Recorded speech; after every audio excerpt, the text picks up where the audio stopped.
শ্রোতা বন্ধুরা, আমি এখন দাঁড়িয়ে আছি ঐতিহাসিক নীলকুঠির মধ্যে। এটা মেহেরপুরের আমঝুপি উপজেলায় অবস্থিত। এই নীল চাষকে নিয়ে আমরা কত গল্প শুনেছি। দীনবন্ধু মিত্র নীল চাষ, সেখানে কত রংরস করে নীল চাষিদের উপর ইংরেজদের অত্যাচার অবিচার যে করা হতো তা ফুটিয়ে তোলা হয়েছে। এই নীল গাছ দেখার অনেক স্বপ্ন ছিল।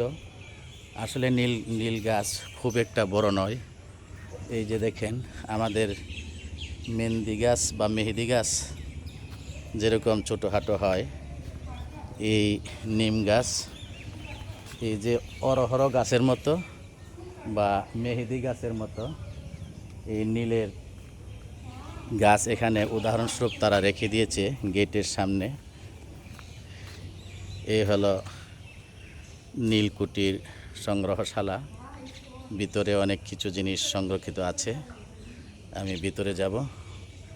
টিকিট মাত্র 10 টাকা।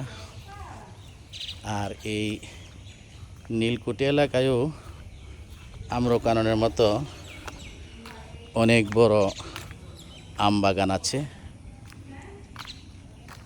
ব্রিটিশদের আমলে স্থাপন করা বিল্ডিংগুলি ওই আম্রকাননের এক সাইডে পড়ে আছে ভাঙ্গা। আর এই আমঝুপি নীলকুঠি জাদুঘর, যেটা এই আমঝুপি নীলগড় জাদুঘর, এটা পরবর্তীতে নির্মাণ করা হয়েছে। আমঝুপি নীলকুঠি জাদুঘর।